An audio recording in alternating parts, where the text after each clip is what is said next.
Yo, what's up, how's it hanging? How's it happen? You guys know this is Kevin from the Chord Progression Podcast, sponsored by Dark Fusion Systems, the best for your custom compute needs, whether it's for gaming, streaming, music, creative, business, whatever you need. Dark Fusion Systems will build a custom PC for you. Get $100 off your entire bill. Code CPPOD at checkout, darkfusionsystems.com. Link description of the podcast below. They also have a brand new keyboard out for you to check out. It's the customized keyboard you want. Thank you, Dark Fusion Systems. Now to our feature presentation. Lela, Robin, and Vale,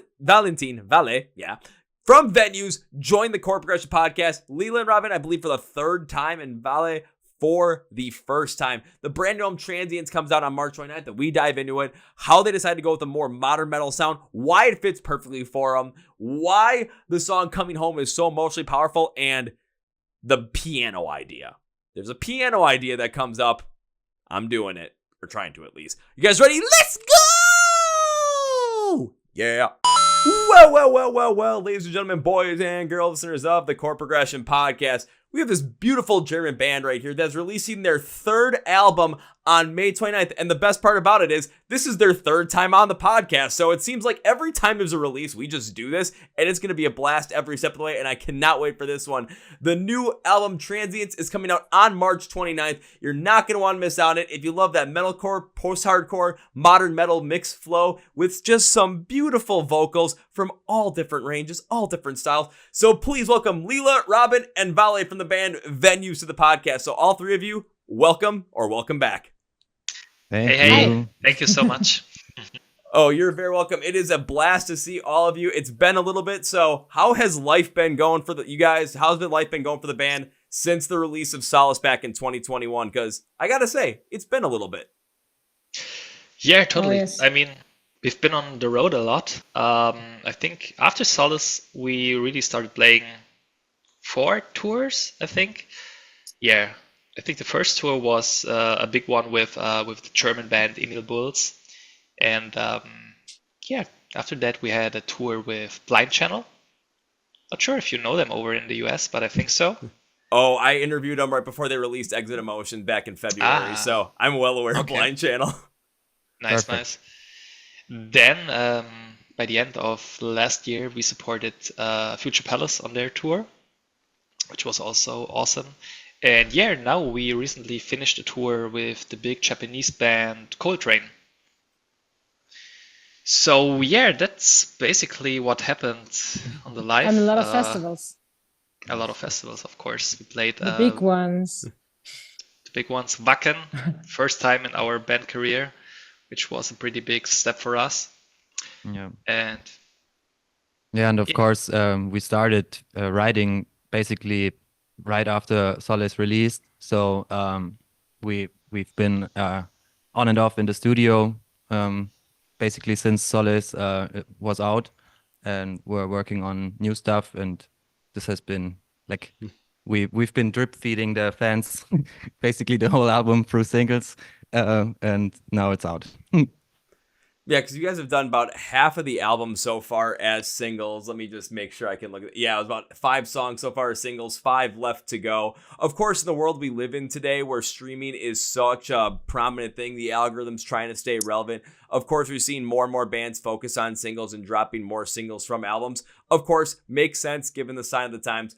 But it sounds like, especially for all three of you and for the entire band as a whole, when it comes to just ever since Solace dropped, nothing has slowed down from tours, festivals, and continue to write music. It's just like that momentum just keeps going and there's no stopping it. And you keep picking up bigger and bigger wins every step of the way. Said tours with Emma Bulls, Blind Channel, with Future Palace, playing back, and it's insane. And now there's another album coming out. It's just like this positivity and this momentum is just going to keep growing and growing every step of the way. We hope so. Yes. Yeah, I mean, it's getting more and more. And I think that's how it should be right now at this point. So it's pretty cool receiving so many positive feedbacks here and there. And yeah, we're finally also planning our first headline tour ever. Which is it's about time that this happens finally in our band career. We've never done this before, so really looking forward to this in early 2025. That is a big step, a first headlining run, and I'm assuming that headlining run would have to be all throughout Europe, correct? Yes, that's correct. We won't come over to the US yet. Not for a headline run. So what you're telling me right now is I should start saving up as much money as possible so that when early 2025 comes, I can fly over to Europe and at least catch at a bare minimum, and I'm talking bare minimum, 3 shows. Absolutely. Sounds like a plan. Let's go for it. It sounds like it has to happen because I haven't been back over to Europe in 5 years. It's the last time I was there was 2019, and I didn't even get to see much live music. And now I'm just like, I want to go on my musical pilgrimage 3 weeks around Europe and go to a different show in a different city every single night. My bank account might not like it, but that's for future Kevin to worry about. This is what we need to do now. Well, if you make it over here to Germany, we will definitely put you on the guest list. That's for sure. And then, well, I was going to say a better promise would have been if I make it over to Germany. So you have to make it over to the US at some point to make a run over here. Yeah, definitely. I mean, that's a long-term goal for all of us. And we are waiting a little bit for the right timing, maybe to have the right support tour coming up, and then to see everything matches here. And then we definitely want to do it, but it's not that cheap for a German band to fly over and play a big tour. Not necessarily cheap for just a German band, but cheap for any band that has to travel over the US. And I was just about to ask how close you were to that point. I know that timing is going to be a thing, but I know finance are also a big thing as well. I've talked to many bands from Europe, Australia, and it's always going to be a thing of, is this actually going to be worth it, or are we going to lose potentially too much money on this just based on the travel costs? So when it comes to potentially touring the US, how close are you as to doing that actually? Oh, let's see how the release will be of the album. Maybe we'll be a bit further then. Yeah. For now, I'm not sure. For now, I don't think we could make it now. Even with a support tour, maybe if we can get a cool support slot. But still, that would be the cost would have to be covered from our private bank accounts, I guess. Which maybe it depends on the tour. Maybe this is possible, but not in 2024.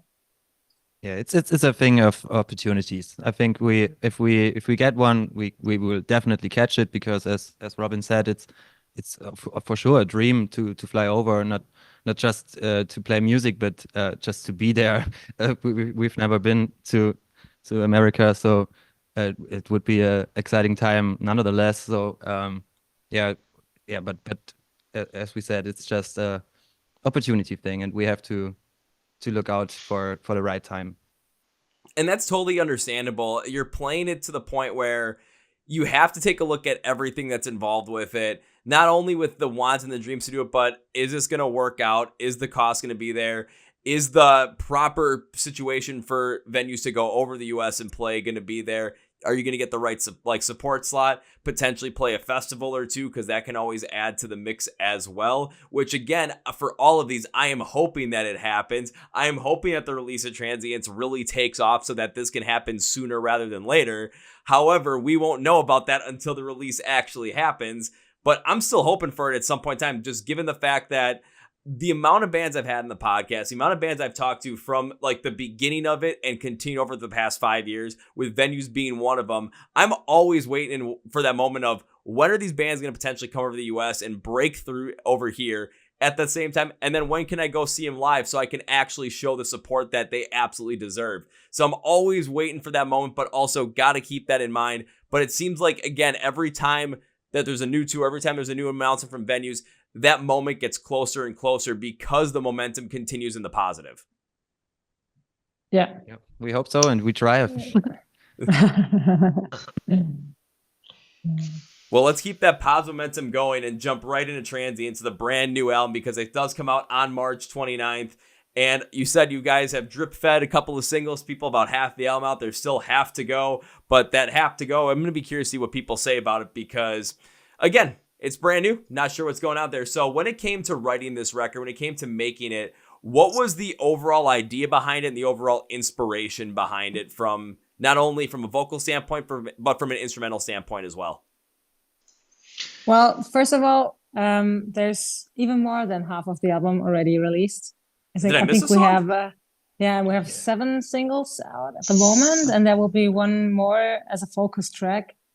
So there's only gonna be 2 songs on the album that Well, are. then I'm gonna blame my research skills for that one, and probably a concussion in my brain again. But that's what I'm gonna blame it on. Yeah. No That's problem. okay. That's okay. So yeah, but the songwriting process, maybe Vale can talk about the instrumentals. The one thing we definitely had all together had in mind for this record, in comparison to Solace, is that we wanted to go more modern. We had a lot of old school metal influences on Solace, and it didn't gel with all of the bands. So especially long term, it was a nice experience and a nice experiment for us.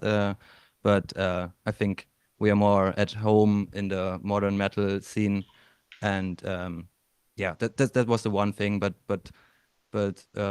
other than that, we really just go with the flow, with the first thought that sticks, and then we see where it brings us. So no particular thing in mind other than more modern sounding overall. Yeah, and this time we did it a bit different than we did with Solace. We haven't been to the studio for, well, when we recorded Solace, we've been to the studio for 2 weeks, I guess, and recorded almost the whole album at once. And this time we got to the studio 3 times. So first we just went there and recorded 3 songs, 3 singles, and we didn't really think about that there's going to be an album now. So that wasn't our main focus. Our focus was just on writing cool songs. And that gave us the chance and the opportunity to really focus on these 3 songs without having the pressure of putting out a whole album at once. So that was different from last time, and I think it's, for me personally, it's a better way. I don't know what the other boys say, but because you really your headspace is just focused on these 3 or maybe 4 songs. For the last run, we did 4 songs. Yeah, it gives you more time. Yeah, I think the first time that we really had to think about an album as a concept and like the shape of the whole record was with the last session where we recorded the last 4 songs, because then we were like, wow, okay, now we will have 10 songs after the session, so we really need to think about what will we put on the cover, what about the track list, what's the message, what's the vibe of this whole record and all that stuff, But until then, it was pretty easy. We just were writing singles and no pressure at all. Yeah, that's easy said. No pressure. We had deadlines for every single, so sure, there was pressure enough for my taste. But yeah, that's a bit of a disadvantage with this method, you could say, because we got a bit overrun with all the work at the end. So, oh fuck, there needs to be an album cover, and oh shit, this and this and this. And if we would have given it more of a head start from the beginning, I think it could have gone a bit smoother. But that's all internal, There's nothing that the fans really notice. So it doesn't matter in this regard. But it was a bit stressful for us, definitely. You're right. That's something that the fans aren't really going to notice unless, they listen to this good old podcast right here and hear about Hope they do. That's what we're hoping for. But the main key that I looked at that with this whole entire way of how this album was constructed was, you guys had some pressure to get these singles out, had the deadlines there, but it's not like the same of having deadline for a full album where it's, you have to have these 10 songs done in this specific time. It's, you have to have this 1 song or 2 or 3 done in this specific time frame. Then you're able to go and do it again and do it again. So you have less overall work that has to be done in that capacity where it's at each time. but you have more ability to focus on each track, how you want it to come out, how you want it to be produced, how these different aspects of the production are going to amplify what you want in the mix. So you have the ability to really get a further deep end in it and understand it, so that the songs, when they come out much more powerful and bombastic. But then at the same time, we don't see it on the back end, where now the album decides, it's going to be an album. How do you order these things? How does it all make sense? What's the cover art going to look like? It does have a little bit more of that energy on the back end that needs to be done. But where the energy needs to be focused on is stretched out over time and able to be focused on different tracks, because you don't have a deadline for 10 tracks all at once. You had deadlines for a couple here, a couple here, a couple here, and it made it so that you guys could just really focus in on these, not miss a beat, and give the best possible song that you could for this moment, for what you wanted to talk about, for whatever riff was inspiring it, just anything. It just gave you the time to be able to do something like that. Absolutely. Yeah, exactly. Yeah, and then even it even got us some time to maybe experiment more with with sounds, and maybe in Godspeed Goodbye, all this synth sounds is something pretty new for venues, and who knows if that would have happened if we had a bit more pressure and less time for all these songs. So not only that, but just the way the rest of the album kind of works with more of that modern metal flavor to it. Who knows if that would have fully been fleshed out and fully understood had, you gone and just recorded 10 tracks all at once like you did for Solace, just given the fact that, now you have time to try some more things out there, see how it all works. And when you have that deadline, you're not thinking about what can we go back to that we're used to, that fans also kind of expect as well, that's going to be easier to produce, but not be as creatively viable just because it's been heard already. Yes, absolutely. Yeah. I was going to say, speaking of like creative though, because with Godspeed Goodbye, there definitely is a different flavor to it. But then you go to the absolute end of the album with Coming Home, and that song stands out not only sonically from just being completely different from the rest of the album, but also stands out with just the emotional impact that it has and that it's delivered with. That song was definitely emotionally, heart-wrenching to kind of get through, but wow, was it powerful. Oh yeah. I didn't make it to sing the whole song without crying yet. I need to try, because we're gonna bring that one on stage. Somehow it has to be sung without a lot of tears. Yeah, but this is really emotional. I don't know if you know the story behind it. I got like a very small tidbit of it, but I have no idea what the whole story is. Like, I just know like the most general aspect you could possibly give me. Well, basically, it's a story of a whale who was born in the ocean and then got caught and ended up being in SeaWorld, and having a shitty life, as we all know. I don't need to explain this, I guess. And yes, in the end, he decides, because whales are pretty fucking intelligent, he decides that it's the best for him to commit suicide. And that's how the song ends. So this is basically the whole story. So it's a whole story about life imprisonment, as but when we think about it from like using that story of a whale imprisoned at SeaWorld, there have been many documentaries made about animals in captivity, specifically animals from the ocean at SeaWorld. So that definitely does resonate, but I'm just really impressed with the fact that you haven't been able to get through this song without crying at one point in time, just given the fact that it clearly with it, you are throwing so much of your emotional back into the whole entire song, your whole emotional being into the song as well, where if it's gonna work, you have to do that, and you have to do that so that the vocals come out as powerfully as they do, especially over that piano backing. And I was maybe 30 seconds into the song, and I could already tell that this was gonna happen. Like, there was no doubt in my mind that the rest of the 5 minutes was gonna be just full of incredibly powerful vocals, incredibly vibrato style backing, where everything is going to stand out. And if you don't leave this song feeling something, you might want to go see a doctor. Yeah. Yeah, I guess you're right. And a fun fact is that Robin, on this song, Robin sings with clean vocals for the first time. ever in Venu's history. He's doing the backings in the chorus in the second one.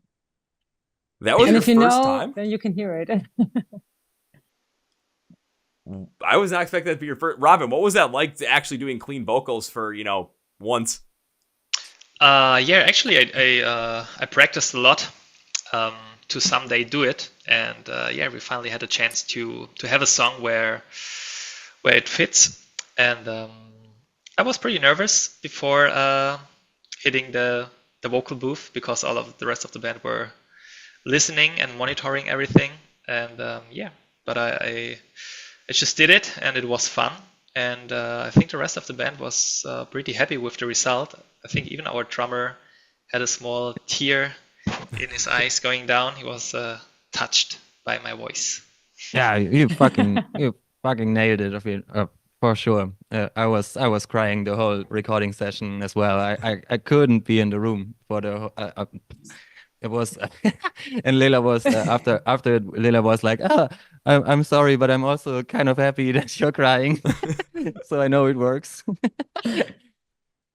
I'm going to be real interested to see what happens when you play this song live for the first time. Not only if, Lela, are you going to be able to get through without crying, but what's the audience going to be like in this capacity? I will leave the room. There's no guitar in the song. I will fucking go out. I will went for a smoke. Yeah, and we'll be, of course, doing it with a piano on stage and not with the backings. So I play piano and sing. I try. Maybe I cry. Yeah. It's gonna be try and cry. Funny. When that happens, there has to be a video of that gets done because, again, piano on stage, full vocal, everything. That's going to be something that's going to be a lot more powerful than, just having the piano backing as a backing track, just because we do understand that the fact that, when it comes to certain venues and pianos are expensive, it's not easy to get a piano in a venue.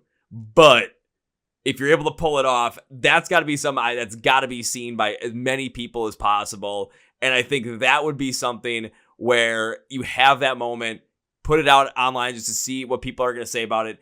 And that could be one of those moments that just has so much positivity gravitating towards the band due to the fact of how emotionally just impactful, hard-hitting this song is.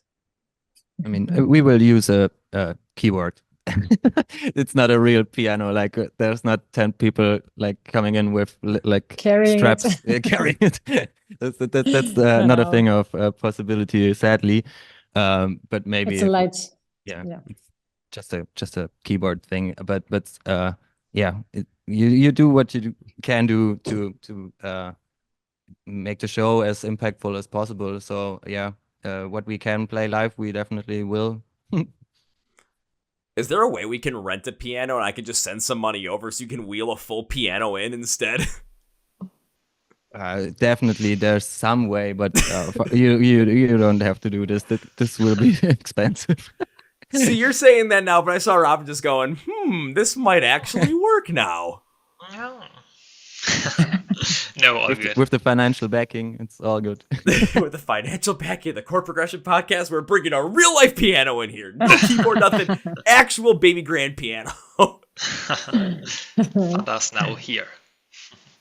Maybe. We'll see we'll see how it works though. But still, one of my biggest things I looked at through going through the rest of the album, of course, that modern metal take on it now is very much more prevalent in there.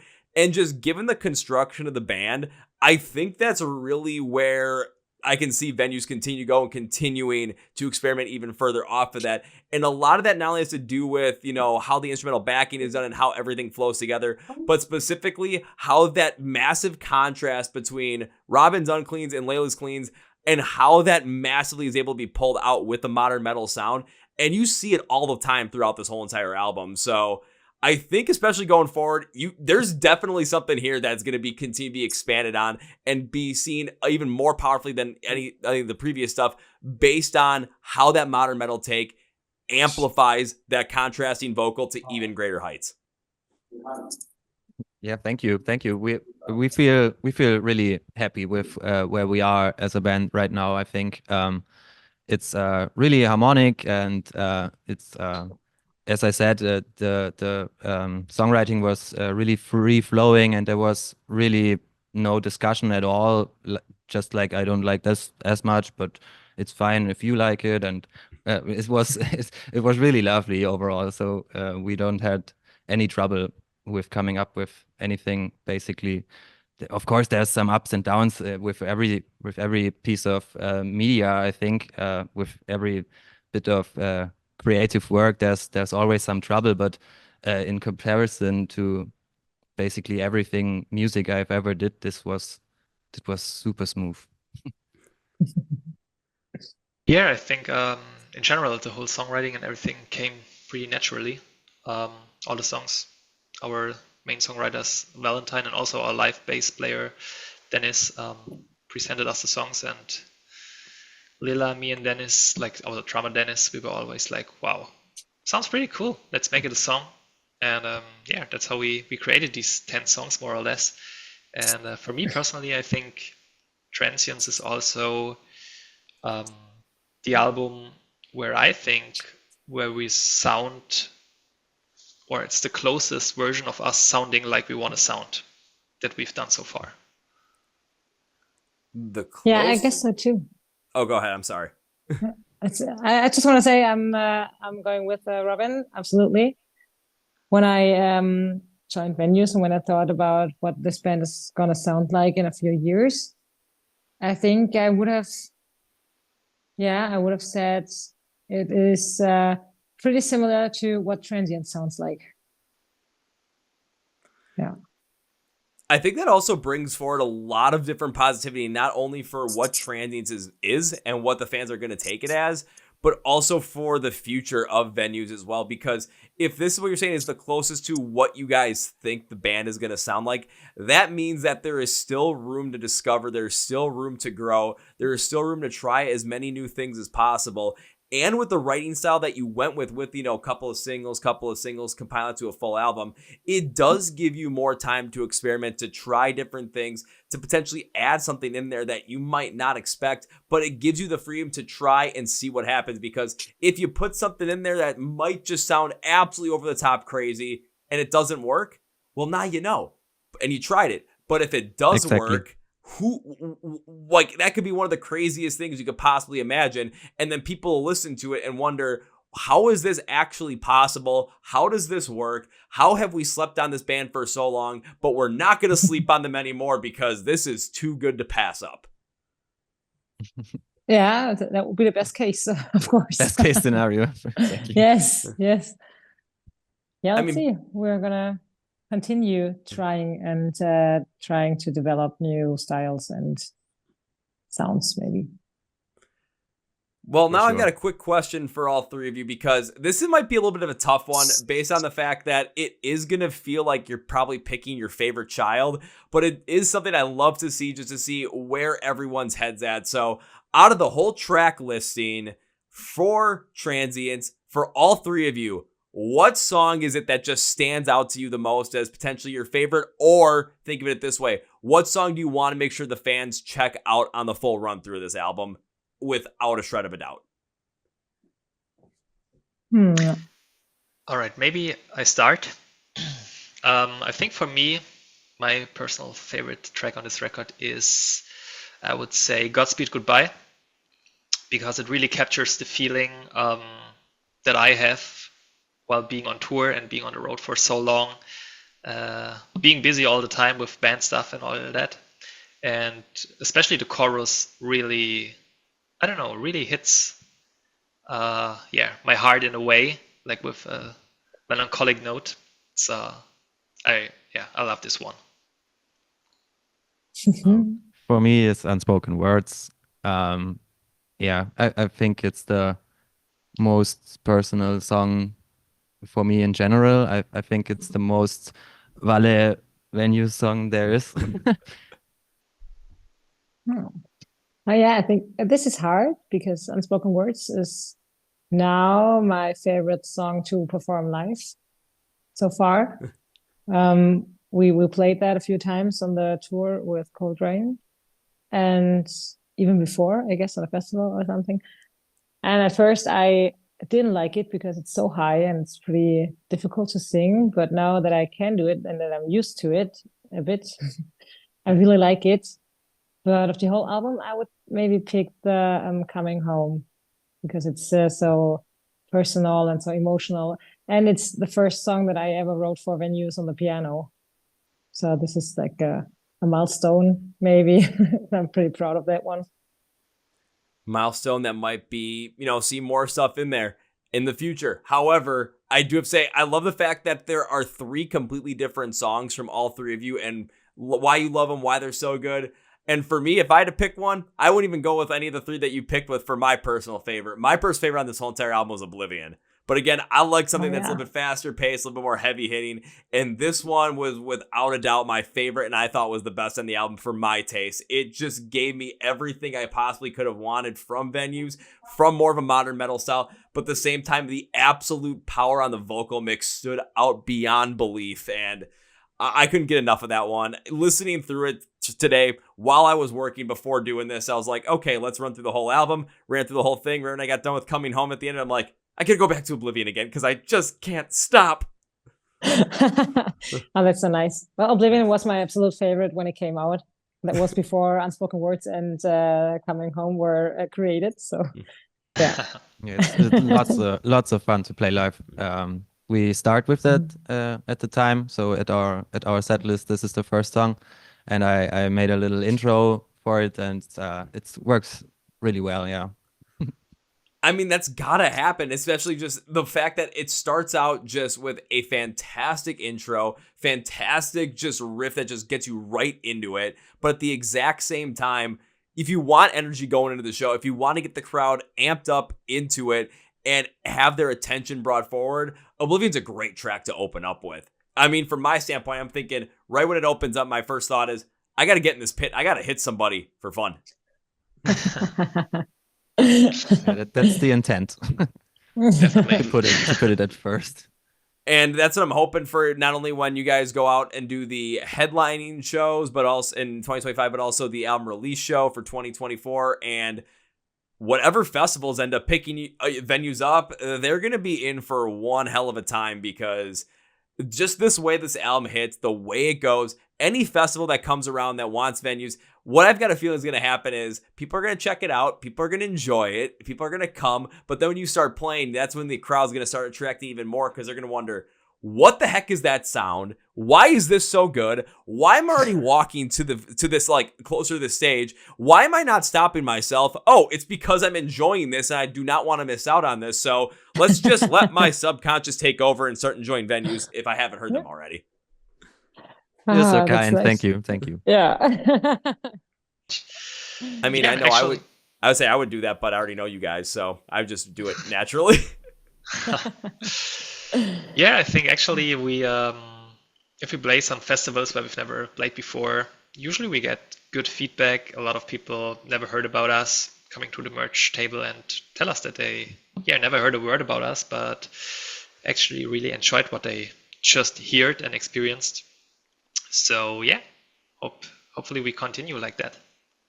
It's the best feeling, I think. The best feeling to ever exist is when someone you never seen, heard, and he never saw you or heard you, and he comes after a live show and says, "What the fuck was that? I need to check out everything you do." That's for me personally. That's like the top of the game. Every time that happens, I'm a happy little Vale. So get you a t-shirt that says that, Happy Little Vale, and just have your face just... So every time someone says that, you can just point to the shirt and everyone already knows. The face on the back, like Steve-O. That'd be kind of oddly fitting, but that's got to be, again, something that is going to just keep bringing that positivity rolling. And the fact that you're seeing it, and hopefully, especially when this album releases and more shows are playing more festivals, that's just going to keep happening more and more. But then hopefully it happens less and less after that, not because not as many people are getting into the band, but because people already know so much about the band that they don't have to come up and tell you that they just discovered you. They're going to come up and tell you, I've known you since this day, this time, this album, and I've loved you ever since. Thank you. Yes, that's the plan now. I'm so sorry. My dog keeps on hopping on the couch, and I just had to bring her to another room. That's why I'm walking around here. No worries, you're good. I was gonna say, if there's a random time where a dog jumps up on camera during an episode, that's just exciting.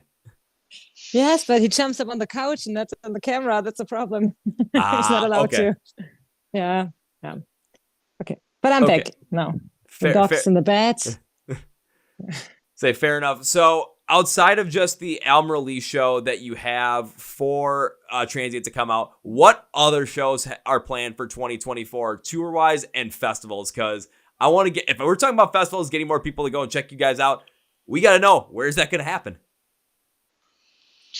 Yeah, actually, we only play dates in Germany right now. So it will be pretty hard for the US listeners to catch us.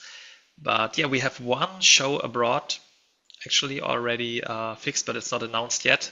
But hopefully we will soon announce it. But it's not that far away from Germany, so no big surprise.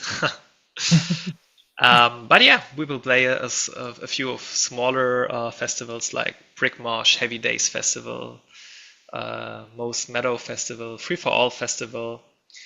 And we have one big show with Beyond the Black, which is pretty cool.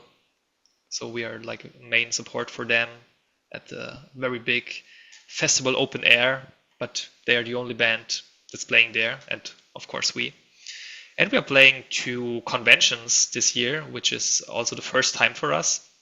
We will play a horror convention where like there will be a lot of actors out of the horror movie scene and stuff like that, which is pretty interesting. And we will also play a big nerd rock festival expo, like it's a, what is it? It's gaming, manga, comic, convention, all of that stuff mixed together, and also metalcore bands playing at this festival and convention. I think that's a fantastic mix, and really looking forward to this. That's going to give you a pretty big opportunity to attract some new fans, especially from the gaming, manga, anime community, because we've seen a lot of bands, especially heavier bands, start to really pick up and really hit in certain capacities like that. Like, look at Sim with the Attack on Titan song. Like, how big did they get based off of something like that, with the community really attaching to them?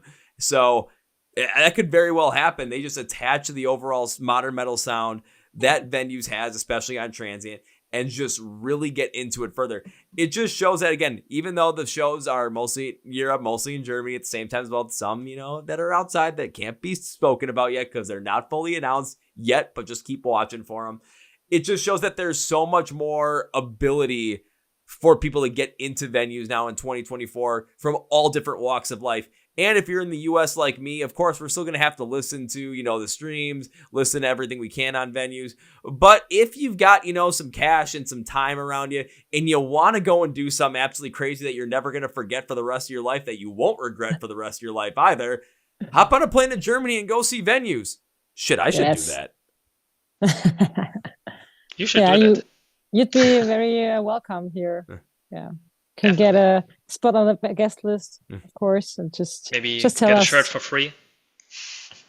Yes. The only way I'd probably get a shirt for free is if I brought the actual piano in. If you brought the actual piano in, you're gonna get a fan box. We have this special box with some smaller items in it, and the album, of course. So this will be for the piano.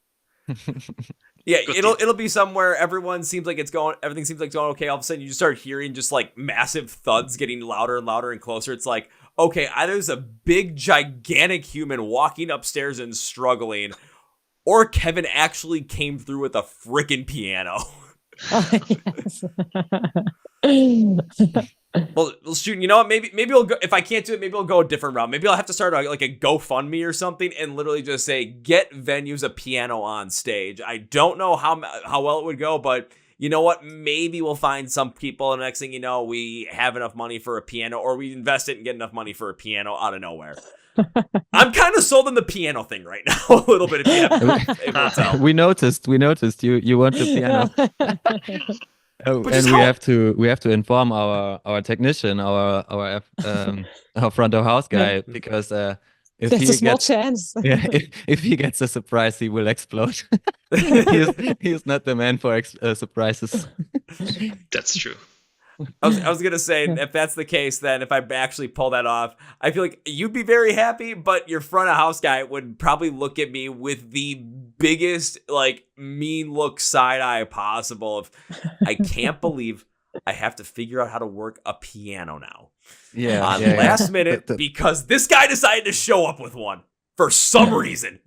If you would know him, you would burst out laughing. I swear, this is the worst guy to surprise with something at a show. he would. I think he would throw you and the piano right there where you came from. What if I rolled up with the piano, but I also had a case of beer on it for him? Be like, please don't be mad. He also is the driver, so he would be even more mad. Then tell me whatever he likes, and I'll bring something to that as like this is my payment. This is my tribute to you, sir. If you really follow through with your crazy piano plan, then we will handle our FUH. You won't get kicked out. Don't worry. Well, perfect. So that makes me happy. No, I'm not going to get kicked out if something weird piano crazy happens. So let's hope that happens. I'm going to see what I can possibly make happen. I've done some crazy things in the past. I'm not necessarily sure about how viable it is going to be fly over to Germany, find a piano and bring it to a show out of nowhere, especially unexpectedly. But, crazier stuff has happened. So. Yeah, that would be absolutely crazy and never forgotten. Definitely. Yes. Definitely. Well, I've got one more question for the three before we wrap this up, and it's something I like to ask every single band and artist I've had on here since September of last year, because it helps us get to know more about the great music that you love and get more eyes and ears on great bands that deserve more. So I always ask for three. There are three of you, so I want one from each. Can you each give me an artist or a band that you absolutely love listening to, that you would love to see more people get behind and support? Half Me. Half Me is fucking awesome. They just dropped a new single, and I think that's my favorite song from them so far. Can't stop listening to this. And they are kind of not friends, but we know them. They are on our label as well, and we met them at a festival we played last year. I think Easter Cross. Yes. Easter Cross Festival, and they're super nice guys also. So lots of reasons to listen to them. I go with the band Oralize. They are also pretty fucking young awesome dudes, and they are only writing bangers. And they are also about to drop the record this week. Yeah, on the 22nd. Yeah, right. And it's crazy because they are like so young, in their early 20s, all of them, and everyone mastered his instrument. It's crazy. And super nice dudes. Okay, so I'm gonna go with a band that I don't really know yet because I only heard, I think, 2 songs from them, but they're on my saved for later. I need to check them out because I think they're so good. Well, these 2 songs are so good. Maybe they are already big. I'm not sure, but it's the Home Team. Do you know them? Oh yeah. Yeah, you know them. Yeah, I just I heard the song Loud. I think it's called Loud, and this is just blew me away. I really liked it, so I need to check them out, and so should you if you don't know them, I guess. Well, what makes me happy about all three? I will. I'll say what makes me happy about all three of those picks is I interviewed Half Me last year when they released their new album. I actually interviewed the Home Team in right at the beginning of 2024, and when it comes to Oralize, the day before we recorded this podcast, I released my episode with them. So I'm just like, this is even more incredible that it's like you pick 3 bands that I know, I love, and I want to get more people behind too. So just that's the first time that's ever happened on this. So I'm just super excited now. Nice. So perfect. Well, I want to thank all 3 of you for being on the podcast today. I really appreciate it. I'm going to end this episode with 3 specific things. So first things first is Transience, the brand new album from Venues, is coming out on March 29th. So when it comes out, when you're ready for it, which should be right at this given moment, you're going to go to the description of the podcast where it says Find Venues Online. There's going to be links and labels for everything for their social media accounts, so you can follow along with them. Make sure you don't miss a beat on anything they got going on and stay in contact with the band, where you can watch the music videos on YouTube, where you can pre-save, stream, download, and buy Transience. Get some merch as well, along with where you can find them live so you can follow them every step of the way. I'm looking all it up. Call me your own personal Google. It's all down there for you. And just click on a link and go. I got you covered. So do it. Now it's time for number 2. Well, I know I've had a couple on the podcast before with Robin and Lela, but Vale, I want to thank you for being on as well. Whatever guest in the podcast I enjoy having on the podcast, I tend to make a certain promise, and I've already done this twice, where it was mostly first rounds on me, then first 2 rounds on me. Now, I feel like after 3 times that this just doesn't feel right, so this is what it's going to be. It's still when I can see you perform live for the first time, and it's either going to be one or 2 things. 1, I will try and bring that piano in. That's gotta happen. If I can't, though, it's not first 3 rounds on me. I'm just going to bring a whole case of beer, and that's going to be my thank you as for not only continuing to support the podcast and be guests, but just being great people overall. So that's my promise to you. Oh, thank you so much. And it'll either We're looking forward to have you. I'll say it'll either be in the US or in Germany, either or maybe some other random country in Europe, just out of nowhere. You never know what might happen, but maybe 2025. Ooh, or this year if I can find the piano and the money. All right. Looking forward to that moment. Perfect. Now it's time for number 3, where all 3 of you, I cannot end this podcast by saying goodbye because I've had Lela and Robin on before, Vale for the first time, and I would love to have all 3 of you back on again in the future as well because I still love you. I love talking to all of you. So this is not goodbye. No. This is, I'll see you later. See you later. See you soon. Thank you so much. Woo! Well, folks, my interview with Lela, Robin, and Vale from the band Venues, and now it's time for Kevin's final thought, and I just really like this band, not gonna lie. This is my 3rd time having them on the podcast as episode number 501. Yep, I'm remembering that. And what I really like about them the most, especially in this context and in this place, is just the basis of what they do with this album. Yes, it is a little bit more of a modern metal style compared to what they did in the past, but it definitely stands out for the positive because you can tell just how this writing process with them working in more of a single mentality that came together as an album, worked for the band to try different things, to try out a new sound that was going to be a little bit more of exactly what they wanted to. And it provided enough time for the instrumentals to really stand out, to amplify the massive contrast that is Robin's unclean and Lela's cleans, and how powerfully they came out together. That was truly something that I thought was incredible. Listen to songs like Haunted House, Unspoken Words, and Oblivion, and you're really going to see how powerful that comes out. I got to be big on Oblivion, though. Coming Home is just very, very different for the band, but trust me, that's one that's going to be a tearjerker. And I mean, the band hasn't been able to get through without crying, so I did, but it still emotionally hit me damn hard. But man, this band has a lot going for it, and you need to be behind them as well. So best news, go to the description of the podcast below where it says Find Venues Online, links, labels for everything down there, especially with Transit coming out on the 29th, where you can pre-save it, download it, stream it. Everything is going to be down there for you, so go and check it out. Also, make sure you subscribe to the Chord Progression Podcast right down here if you're on YouTube, and hit the follow button or subscribe on Spotify and Apple Podcasts. We have new episodes coming out every single Tuesday and Thursday of some of the best bands that are out there. I mean, we did ones with the past week with While She Sleeps, If Not For Me, and our friends at King Collapse, who's coming up next. How about Alpha Wolf? Yeah, take that. So make sure you follow. Also hit likes on the episode as well to make sure that they continue to go forward and continue to get pushed in the algorithm. I want to thank you all for checking it out. Thank Venues as well for showing up to the podcast. Hey, I really appreciate you guys. Appreciate all 3 of you. Thank you once again. Go check out Transience. And also, the Ask Me Anything guys. Thank you for watching the Chord Progression Podcast. My name is Kevin. And you guys know every single one of these episodes. Big, healthy, and hearty. See ya!